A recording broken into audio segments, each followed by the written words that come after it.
নিজেদের বেডরুমে হাজবেন্ড ও বেস্ট ফ্রেন্ডকে অন্তরঙ্গ অবস্থায় দেখতে পেয়ে ৮ মাসের প্রেগনেন্ট সিরাতের মাথায় যেন আকাশ ভেঙে পড়ে।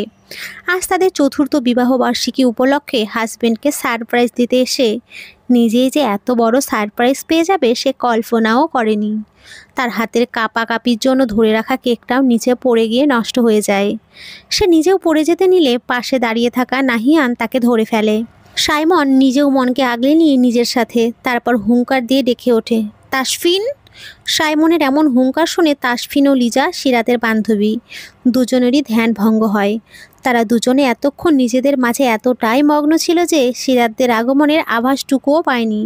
তারা দুজনেই এই অসময়ে সিরাত তার ছোট ভাই সাইমন ও ইন্সপেক্টর নাহিয়ান মাসরুককে, সিরাতদের প্রতিবেশী, দেখে হকচকিয়ে যায়। তাসফিন তাড়াতাড়ি করে লিজার উপর থেকে সরে এসে নিজে থেকেই নিজের প্যান্ট পরতে পরতে বলে, সিরাত তুমি এখানে এই অসময়ে? তুমি না কটা দিন ওই বাসায় থাকবে বলেছিলে? সিরাত অশ্রুসিক্ত চোখে তাচ্ছিল্যের হাসি দিয়ে বলে, কেন, এসে সমস্যা করে দিলাম বুঝি? আচ্ছা চলে যাচ্ছি, তোমরা প্লিজ কন্টিনিউ করো তোমাদের কাজ। কথাটা শেষ করে সে নাহিয়ান ও সাইমনকে বলে, সাইমন, নাহিয়ান ভাইয়া চলেন, আপনারা বড্ড সমস্যা করে দিয়েছি তাদের এই অসময়ে এসে। চলেন চলেন। ওদের দুজনকে রেখে সিরাত নিজের পেট চেপে ধরে টলমল পায়ে আগে হাঁটা শুরু করে। তাসফিন দৌড়ে এসে সিরাতের হাত ধরে নিজের দিকে ফিরিয়ে অস্থির গলায় বলে, সিরাত প্লিজ আমার কথাটা শোনো, একবার এক্সপ্লেন করার সুযোগ দাও আমায়। আমি জানি আমি অনেক বড় একটা ভুল করে ফেলেছি, কিন্তু বিশ্বাস করো, আই স্টিল লাভ ইউ। সিরাত তাসফিনের হাত থেকে নিজের হাতটা ঝটকা দিয়ে ছাড়িয়ে নেয়। এর ফলে তার দুর্বল শরীরটাও একটা ধাক্কা খাওয়ার কয়েক কদম পিছিয়ে পড়ে যেতে নিলে নাহিয়ান দৌড়ে এসে তাকে ধরে ফেলে পেছন থেকে। নাহিয়ান অস্থির হয়ে বলে, ঠিক আছেন? সিরাত তার কথার উত্তর দেয় না। সে তাসফিনের দিকে তাকিয়ে বলে, একটু কারেকশন করতে হবে যে তাসফিন, তুমি যেটাকে ভুল বলছো সেটাকে পাপ বলে, অন্যায় বলে। ইসলামের দৃষ্টিতে একে যেন ব্যভিচার বলে। সভ্য সমাজে একে পরকীয়া বলে। আর পরকীয়ার শাস্তি কি তুমি নিশ্চয়ই জানো? তাসফিন কিছু বলে না। সে ভীতু মুখে দাঁড়িয়ে ভয়ে কাঁপতে থাকে। সিরাত তার থেকে কোনো জবাব না পেয়ে নিজে হাঁপাতে হাঁপাতে আবারও বলতে শুরু করে, আর কি বললে? You still love me? Really? এটা কি সত্যি ছিল নাকি তোমার পাপের উপরে পর্দা দিয়ে একটা লেম জোকস ছিল? আমার তো মনে হয় লেমস জোকসই ছিল। আমারে ভালোবাসলে তুই কিভাবে আমার বেস্ট ফ্রেন্ডের সাথে শুতে পারলি? এই কুকুরের বাচ্চা, তোর এত খিদা শরীরে? আচ্ছা তোদের কতদিনের সম্পর্ক বলতো? আমাদের বিয়ের আগে থেকে কি নাকি বিয়ের পরের থেকে? তোরা পুরাতন প্রেমিক প্রেমিকা ছিলি? থাকলে আমায় আগেই বলে দিতি, আমি সরে যেতাম তোদের পথ থেকে। কেন আমাকে আর আমার বাচ্চাকে ঠকালি? তাসফিন হুড়মুড়িয়ে বলে, না না, আমাদের বিয়ের আগে আমি লিজাকে চিনতামও না। আমাদের এই সম্পর্ক মাত্র ৩ মাসের। বিশ্বাস করো, আর একবার বিশ্বাস করো, আমি তোমাকে ঠকাতে চাইনি। কিন্তু কিভাবে শয়তানের প্ররোচনায় পড়ে। ৩ মাস না, ওহো, ৩ মাস ধরে তো তুই আমার শরীর পাচ্ছিস না। ডাক্তার নিষেধ করেছিল আমার সাথে তোকে শুতে। মাত্র ৩টা মাস আমার শরীর না পেয়ে আরেক মেয়ের সাথে শুয়ে পড়লি। এই আমার শরীর কেন পাস নাই তুই? বল কেন পাস নাই? তোর বাচ্চা জন্ম দিতে গিয়েই তো আমি এত অসুস্থ হয়ে গিয়েছি। তাও শুরুর দিকে তোরে দেই নাই আমার শরীর? এই চুপ করে আছিস কেন, বল, দেই নাই তোরে আমার শরীর? সিরাত আস্তে আস্তে আউট অফ কন্ট্রোল হয়ে পড়ছে। মুখে যা আসছে তাই চিৎকার চেঁচামেচি হয়ে বের হয়ে আসছে। এত রাতে তার চিৎকার শুনে আশেপাশের ফ্ল্যাটের মানুষেরাও চলে আসে। চিৎকার চেঁচামেচির এক পর্যায়ে সিরাতের শ্বাসকষ্ট উঠে যায়। মুখ দিয়ে কোনো কথাই আর বের করতে পারে না। বড় বড় শ্বাস নিতে নিতে সে ঢলে পড়তে নিলে নাহিয়ান পূর্বের ন্যায় তাকে আবারও আগলে নেয়। সিরাতকে পাজা কোলে করে সোফায় শুয়ে দেয়। দরজা লক না থাকায় পাশের ফ্ল্যাটের মানুষেরা তাদের বাসায় ঢুকে পড়েছিল এত চিৎকারের শব্দে। পাশের ফ্ল্যাটের একজন প্রতিবেশী নারী এসে তার হাত পা ডলে দিতে থাকে, তাকে শান্ত হতে বলে, কিন্তু সিরাত কিছুতেই শান্ত হতে পারছে না। সে হাউমাউ করে কাঁদছে নিজের পেট চেপে ধরে। তাসফিন দৌড়ে গিয়ে তাদের বেডরুম থেকে সিরাতের ইনহেলার এনে দিলে সাইমন তাড়াতাড়ি করে তা বোনের মুখে ধরে। এতে করে সিরাতের শ্বাসকষ্ট কিছুটা কম হয়, কিন্তু তার আহাজারি একটুও কমে না, বরং সময়ের সাথে সাথে তা আরও বাড়তে থাকে। বাড়বে নাই বা কেন? জীবনে প্রথম ভালো তো এই বেঈমানকেই বেঁচেছিল। তার জীবনে প্রথম পুরুষ হওয়ার অধিকার, তাকে প্রথম স্পর্শ করার অধিকার তো এই বেশি চাহিদাওয়ালা পুরুষটাকেই দিয়েছিল। সেই পুরুষটা কি করলো? তাকে কি নির্মম, নিষ্ঠুর ও জঘন্যভাবেই না ঠকালো। তাও কার সাথে মিলে? তার বোনের মতো বেস্ট ফ্রেন্ডের সাথে। কাকে বিশ্বাস করবেন আজকের এই দুনিয়ায়? নিজের স্বামীকে? সে তো আপনার শরীর একদিন না পেলে দ্বিতীয় দিন অন্য নারীর শরীর শুকবার জন্য পাগল হয়ে যাবে। হ্যাঁ, হাতের 5টা আঙুল যেমন সমান না, তেমনি পৃথিবীর সব পুরুষও এক না। কিন্তু আজকাল পত্রিকা, ফেসবুক এসবে ঢুকলে এখনকার 5টা নিউজের মতো 3টা নিউজই হবে পরকীয়া সংক্রান্ত। আর যাকে এতদিন সিরাত নিজের বেস্ট ফ্রেন্ড কম বোন পরিচয় দিয়ে এসেছে, সেই কিনা তার বিশ্বাসকে গলা টিপে হত্যা করলো। তাসফিন এতক্ষণ সিরাতের কাছে আসার চেষ্টা করেছে বহুবার, কিন্তু বরাবরই হয় সাইমন না হয় নাহিয়ান তাকে বাধা দিয়েছে। এবার তাসফিন জোর করে তাদের ঠেলে সরিয়ে দিয়ে সিরাতের পায়ের কাছে এসে বসে পড়ে। সে সিরাতের পা চেপে ধরে হাউমাউ করে কাঁদতে কাঁদতে বলে, I am sorry Sirat, I am really very sorry. আমি জানি আমি যা করেছি তা ক্ষমারও অযোগ্য, কিন্তু তাও ক্ষমা চাইছি। তুমি আমায় যা ইচ্ছে শাস্তি দাও, আমায় মারো, বকো, কাটো, যা ইচ্ছা করো, কিন্তু একটু শান্ত হও প্লিজ। তোমার বুকে ব্যথা উঠবে, একটু শান্ত হও প্লিজ। সিরাত তার পাটা তাসফিনের থেকে ছাড়িয়ে নিয়ে শোয়া থেকে উঠে বসে। তারপর বলে, বুকে ব্যথার কারণ দিয়ে এখন বলছি শান্ত হতে? উঠুক বুকে ব্যথা, মরণ হোক এই ব্যথায় আমার, কিন্তু তোর সংস্পর্শে আসার ভুল যেন আমি দ্বিতীয়বার না করি। সাইমন বোনের পাশে বসে বলে, আপু চল বাসায় চল, এর সাথে যা কথা বলার একেবারে কোর্টেই হবে। এই জোচ্চুর দুটোকে আমি সাইমন জেলের ঘানি না টানিয়ে দম নেব না। সাইমন সিরাতকে ধরে দাঁড় করাতেই সিরাতের 2 পা পেয়ে দরদরিয়ে রক্ত পড়তে থাকে। পেটেও মোচড় দিয়ে ব্যথা করে ওঠায় সিরাত আহ মা গো বলে পেট চেপে ধরে বসে পড়ে পুনরায় সোফায়। সবাই তার এহেন আর্তনাদে হক চকিয়ে যায়। তাসফিন যেহেতু তার পাশেই দাঁড়ানো ছিল, সে প্রথমেই দেখতে পায় সিরাতের রক্তক্ষরণের বিষয়টা। সে নিজেও বেশ ঘাবড়ে গিয়েছে। পাশের বাসার প্রতিবেশী মহিলাটি বলে, হায় আল্লাহ, রক্তপাত হওয়া তো ভালো লক্ষণ না এই সময়ে। তাড়াতাড়ি ওকে হসপিটালে নিয়ে যান, না হলে মিসক্যারেজ সহ বাচ্চা ও মা দুজনেরই জানের ঝুঁকি হবে। মহিলাটির কথা শুনে তাসফিন সিরাতকে কোলে তুলতে নিলে সিরাত ব্যথায় কাতরাতে কাতরাতে বলে, আপনার অপবিত্র শরীর নিয়ে আমায় স্পর্শ করবেন না, আমি অপবিত্র কারো স্পর্শ নিয়ে মরতে চাই না। সিরাতের কথা শুনে তাসফিনের পাজোড়া সেখানেই থমকে যায়। সাইমন আর প্রতিবেশী নারীটি আবারও সিরাতকে ধরে দাঁড় করায়, কিন্তু সিরাতের শরীর ছেড়ে দিয়েছে ততক্ষণে। হাত পা সহ তার পুরো শরীর থরথর করে কাঁপছে। এক পর্যায়ে সে অজ্ঞান হয়ে গেলে নাহিয়ান আর কারো তোয়াক্কা না করেই নিজেই তাকে কোলে তুলে নেয়। তার গায়ে থাকা পুলিশের পোশাকটি রঞ্জিত হয়ে যায় সিরাতের রক্তে। নাহিয়ান তাড়াতাড়ি করে তাকে নিজের জিপে বসিয়ে দেয়, যেটাই করে একটু আগেই তারা সিরাতদের ফ্ল্যাটে এসেছিল। সাইমন বোনের পাশে বসে তার মাথাটা নিজের কোলের উপরে তুলে নেয়। 21 বছর বয়সী একজন ছেলে হয়েও গলা ছেড়ে কাঁদতে কাঁদতে ডাকতে থাকে বোনকে, আপু, এ আপু, আপু রে ওঠ না। নাহিয়ান ভাই দেখো না আপু চোখ খুলছে না কেন? নাহিয়ান একটা পানির বোতল সাইমনকে দিয়ে বাড়িয়ে দিয়ে বলে, এটা ওনার চোখে মুখে ছিটা সাইমন। কথাটা শেষ করে সে বোতলটা সাইমনের হাতে দিয়ে গাড়ি স্টার্ট করে, আর অন্য হাত দিয়ে নিজের বাম চোখের কোণে জমা হওয়া পানিটুকু মুছে নেয়। রাত অনেক হওয়ায় ব্যস্ততম নগরী ঢাকা প্রায় ফাঁকাই এখন। সারাদিনের ব্যস্ততা ভুলে গিয়ে এই শহরে বসবাস করা মানুষদের একটা বড় অংশ আশ্রয় নিয়েছে নিদ্রা দেবীর কোলে। 20 মিনিটের মাথায় সিরাতকে হসপিটালে নিয়ে আসা হয়। রাস্তায় সিরাতের জ্ঞান ফিরে এসেছে, কিন্তু সেটাও না ফেরারই নামান্তর। নাহিয়ান নিজে আগে থেকে নামে, তারপর সিরাতকে কোলে করে নামায়। সেই অবস্থাতেই দৌড়ে চলে হসপিটালের ভেতরে, চিৎকার করে ডাকতে থাকে কর্তব্যরত নার্স ডাক্তারদেরকে। একজন নার্স তাদের দেখতে পেয়ে তাড়াতাড়ি করে একটা স্ট্রেচার এনে দিলে নাহিয়ান সেটাতে সিরাতকে শুইয়ে দেয়। আর একজন নার্স গিয়ে একজন ডাক্তারকে ডেকে নিয়ে আসে। সে সিরাতকে কয় মাস চলছে জেনে তাকে তাড়াতাড়ি করে ওটিতে নিয়ে যেতে বলে। সিরাতকে ওটিতে নিয়ে গেলে সিরাত নার্সদের থামিয়ে দেয়। তারপর চোখটা কোনো মতে খুলে নাহিয়ানকে ডাক দেয়। নাহিয়ান দৌড়ে তার কাছে আসলে সিরাত নিজেই তার ডান হাতটা চেপে ধরে। তারপর খুবই ক্ষীণ গলায় বলে, যাওয়ার আগে আপনাকে একটা দায়িত্ব দিয়ে যাচ্ছি নাহিয়ান। আমার কিছু হয়ে গেলে আমার বাচ্চাটাকে দেখেন প্লিজ। আমার মন বলছে আমি আর ফিরবো না।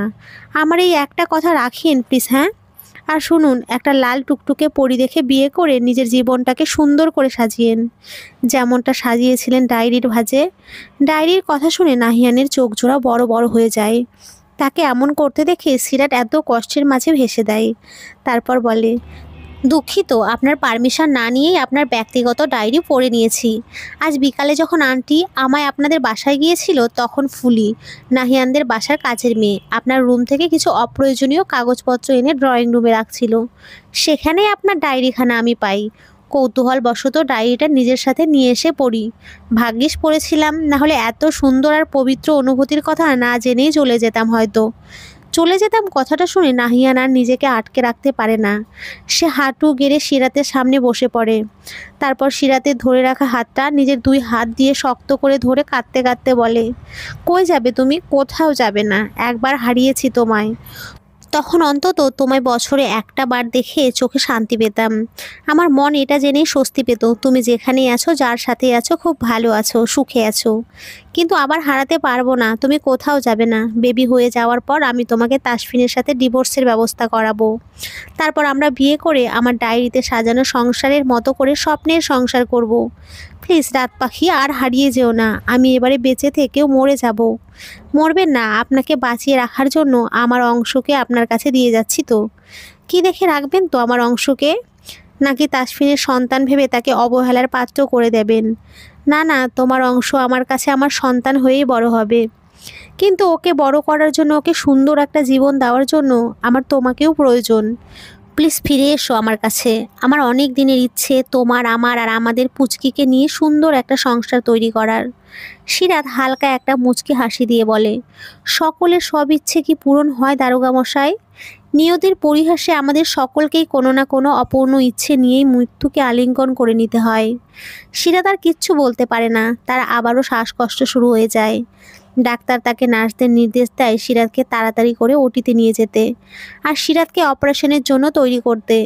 সিরাতকে নিয়ে যেতেই নাহিয়ান আবারও হাউমাউ করে কাঁদতে থাকে।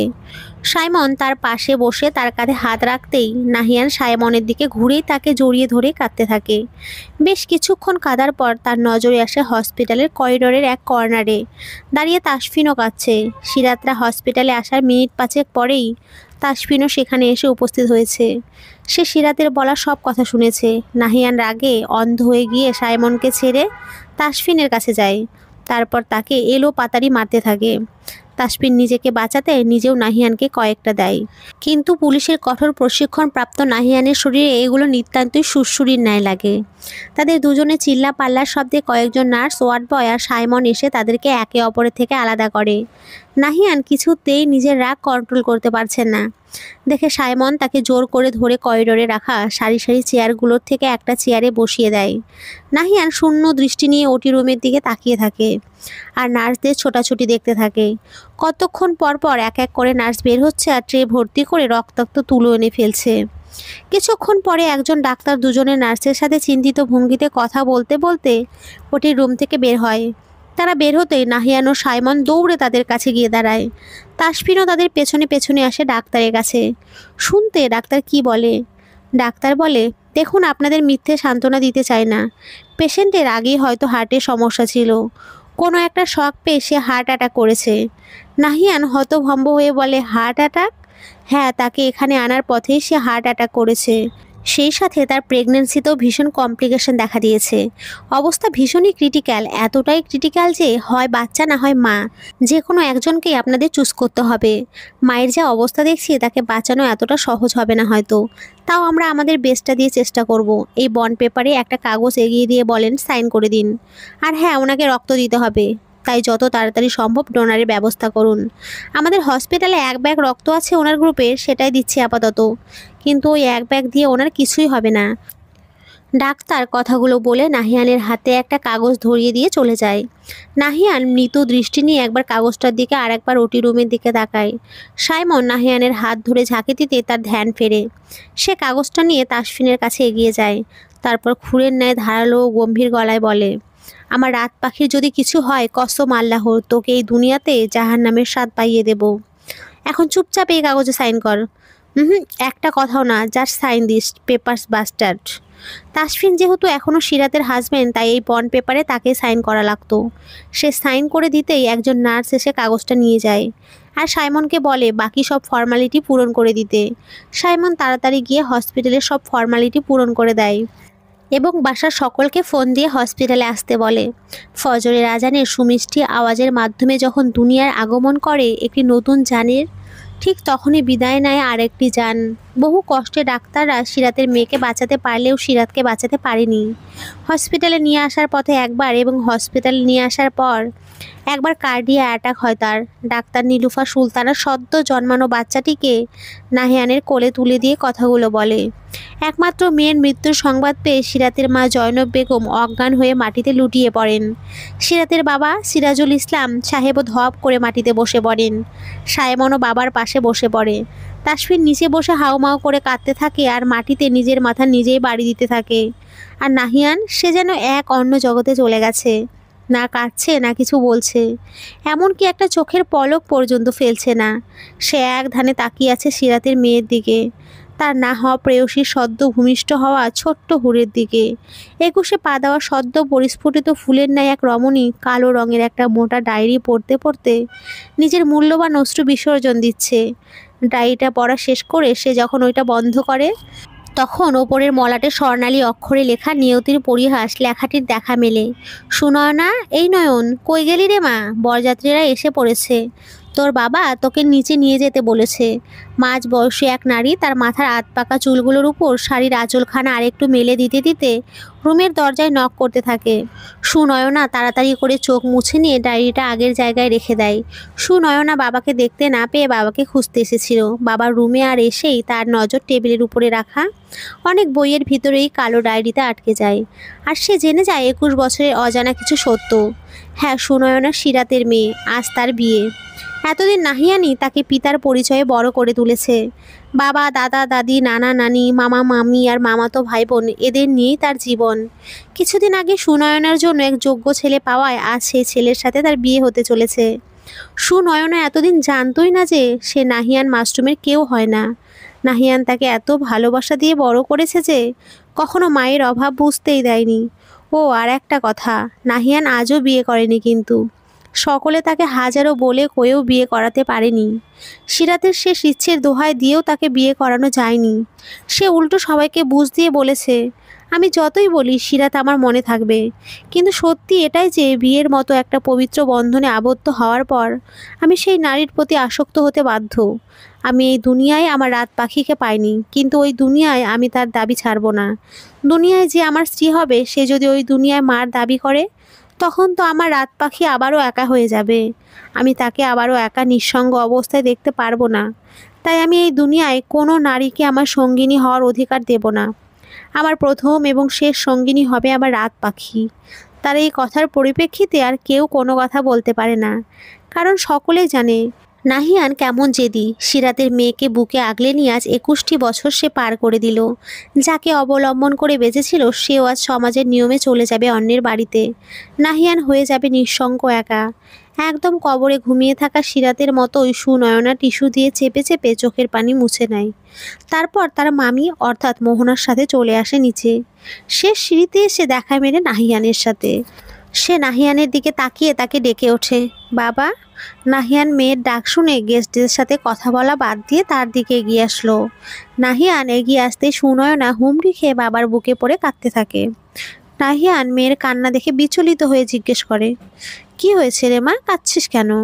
কোথাও খারাপ লেগেছে নাকি? বলো বাবার জান, কি হয়েছে? সুনয়না কাঁদতে কাঁদতে বলে, আমি বিয়ে করব না বাবা। আমি বিয়ে করে চলে গেলে তুমি আবারও একা হয়ে যাবে। আমি করব না বিয়ে। আমি সারা জীবন তোমার কাছে থাকবো। নাহিয়ান মেয়ের কথা শুনে চিন্তামুক্ত হয়। সে হেসে দিয়ে বলে, বিয়ে তো করতেই হবে আম্মাজান, এটা তো নিয়ম। মেয়ে বড় হলে এক বাবার ঘর খালি করে আর এক বাবার ঘরে যায় তার ঘর আলো করতে। আর আমি একা কই? তোমার দাদা ভাই, দাদিমণি, মামু, মামিমা সবাই তো আছে আমার কাছে। আমি একদম একা থাকবো না মা। নাহিয়ান অনেক বোঝানোর পরে সিরাত বিয়ের পিঁড়িতে বসে। 3 কবুল বলার মাধ্যমে সুনয়না এক পুরুষের অর্ধাঙ্গিনী হয়ে যায় তার জীবনের একাংশ। খাওয়া দাওয়া শেষ করে বিদায়ের পালা আসলে সুনয়না আবারও কাঁদতে থাকে। দাদা, দাদি, নানা, নানি, মামা, মামিমা সবাইকে ধরে ধরে বলছে, আমার বাবার খেয়াল রেখো তোমরা। আমার বাবাকে সময় মতো ওষুধ খাওয়ার কথা মনে করিয়ে দিও। আমার বাবাকে কেউ একা রাখবে না। আরও কত কথা মেয়ের। কাঁদতে কাঁদতে প্রেশার লো করে ফেলে শেষে। নাহিয়ান মেয়ের হাত তার জামাতা তৌসিফের হাতে তুলে দিয়ে বলে, আমার জীবনের সবচাইতে বড় সম্পদকে তোমার হাতে তুলে দিলাম। কষ্ট দিও না বাবা। যদিও কোনোদিন কষ্ট বা বিরক্তির কারণ হয় তোমার, বেশি কিছু না, আমায় জাস্ট একটা কল করো। আমি আমার সম্পদকে ফিরিয়ে আনবো আমার কাছে। আর কোনোদিনও ধোকা দিও না বাবা, ও সইতে পারলেও আমি হয়তো পারবো না। তৌসিফ আশ্বস্ত করে নাহিয়ানকে। তারপর নাহিয়ানের জীবনের মূল্যবান সম্পত্তিকে নিজের সাথে করে নিয়ে যায় নিজের রাজ্য। সুনয়নাদের গাড়ি দৃষ্টি সীমানার বাহিরে চলে না যাওয়া পর্যন্ত নাহিয়ান সেখানেই দাঁড়িয়ে থাকে। গাড়ি একটা সময়ে মিলিয়ে গেলে সেও আস্তে ধীরে হাঁটা দেয় তার গাড়ির উদ্দেশ্য। নিজেদের গাড়িতে বসে রওনা হয় তার না হওয়া প্রেয়সীর কাছে যাওয়ার জন্য। আধা ঘন্টা ড্রাইভিংয়ের পর নাহিয়ানের গাড়ি এসে থামে তাদের পারিবারিক কবরস্থানের সামনে। নাহিয়ানের পাগলামিতে বাধ্য হয়ে সিরাতকে তাদের পারিবারিক কবরস্থানে কবর দেওয়া হয়েছিল। নাহিয়ান হাঁটতে হাঁটতে উপস্থিত হয় একটা বাগান বিলাস গাছের নিচে। এই গাছটির নিচে শুয়ে আছে তার হৃদয়ের রানী, তার না হওয়া প্রেয়সী। নাহিয়ান কবরটির সামনে বসে পড়ে। আশেপাশে ছড়ানো ছিটানো পড়ে থাকা শুকনো পাতাগুলো নিজের হাতে সরিয়ে দেয়। তারপর কবরটির দিকে এক ধ্যানে তাকিয়ে থাকে বেশ কিছুক্ষণ। এমনটা সে সবসময়ই করে। সে যখন কবরটির দিকে এমনভাবে তাকিয়ে থাকে তখন তার মনে হয় কবরের ভেতরে শুয়ে থাকা মানুষটিও তার দিকে একইভাবে তাকিয়ে আছে। বেশ কিছুক্ষণ তাকিয়ে থাকার পর নাহিয়ান মুখ খোলে। সে বলতে শুরু করে আজকের সকল ঘটনাগুলো বলতে বলতে কখনো সে হেসে দিচ্ছে, কখনো বা হু হু করে কেঁদে দিচ্ছে। একটা সময় সে কবরটির পাশে শুয়ে আকাশের দিকে তাকিয়ে বলতে থাকে, তুমি এই দুনিয়ায় আমার হওনি, কিন্তু ওই দুনিয়ায় আমি তোমার দাবি ছাড়বো না। আমি আল্লাহর কাছে তোমায় চেয়ে নেব এবার। তারপর তুমি, আমি আর আমাদের ময়না পাখি সুনয়না মিলে অনেক সুখে থাকবো। জান্নাতে নাকি কোনো দুঃখ নেই, শুধু সুখ আর সুখ। তারপর কাত হয়ে শুয়ে কবরটির দিকে তাকিয়ে বলে, কি হবে তো আমার ওই দুনিয়ায়? নাকি এবারেও আমায় খালি হাতে ফিরিয়ে দেবে? হঠাৎই এক গা জোড়ানো দমকা হাওয়া এসে নাহিয়ানকে ছুঁয়ে দেয়। নাহিয়ানের মনে হয় হাওয়ায় ভেসে আসছে কারো খিলখিলিয়ে হাসির শব্দ। আর সেই হাসির মালিক বলছে, হব, এইবার শুধু আপনারই হব দারোগা মশাই। পরশিষ্ট, জানতে চান সেই দুই বেঈমানের কি হয়েছিল? শুনতে চান তাদের নিষ্ঠুর পরিণতির কাহিনী? তাহলে শুনুন। সিরাত মারা যাওয়ার পর তাসফিন নিজের ভুল বুঝতে পেরে অনেক পাগলামি করে, কিন্তু কেউ তাকে সিরাতের কাছে পর্যন্ত ঘেঁষতে দেয় না। এমনকি সিরাতের কবরে মাটি পর্যন্ত দিতে দেওয়া হয় না। নাহিয়ান বাদী হয়ে তাসফিন ও লিজার বিরুদ্ধে মামলা করে। তাসফিন নিজেও ভুল স্বীকার করায় তাকে শাস্তি দেওয়া আরও সহজ হয়ে যায়। তাদের দুজনেরই 10 বছরের জেল হয়। জেল থেকে বের হওয়ার পর তাদেরকে সবাই সামাজিকভাবে বয়কট করে। তাসফিনের বাবা মা এই 10 বছরে মারা যাওয়ায় তার ভাই বোন কেউই তাকে নিজের কাছে ঠাঁই দেয় না। লিজার আগের যেই সংসার ছিল সেই স্বামীও তাকে বহু আগেই তালাক দেওয়ার বাবা আর মায়ের কাছে উঠে, কিন্তু সেখানেও সে শান্তি পায় না। শেষে তারা দুজনে বিয়ে করে ফেলে। বিয়ে করার পর তাসফিন অনেক কষ্টে একটা সিকিউরিটি গার্ডের চাকরি নেয়। সে যথেষ্ট উচ্চশিক্ষিত হওয়া সত্ত্বেও তার বায়োডাটায় 10 বছরের জেলের ইতিহাস দেখে কোনো কোম্পানি তাকে নেয় না চাকরির জন্য। সিকিউরিটি গার্ডের চাকরি করে যাও সংসার চালাচ্ছিল লিজার এতে পোষায় না। তার লোভ জেগে ওঠে। সে সামাজিক যোগাযোগের মাধ্যমে একটা লোকের সাথে পরিচিত হয়। তারপর পরিচয় থেকে প্রণয়। এক সময় তাসফিনকে ছেড়ে দেওয়ার কত পায়তারা করতে থাকে, কিন্তু তাসফিন তাকে ছাড়ে না। উপায় না পেয়ে একদিন লিজা তার নতুন বয়ফ্রেন্ডকে নিয়ে তাসফিনের মাথায় বাজেভাবে আহত করে পালিয়ে যায়।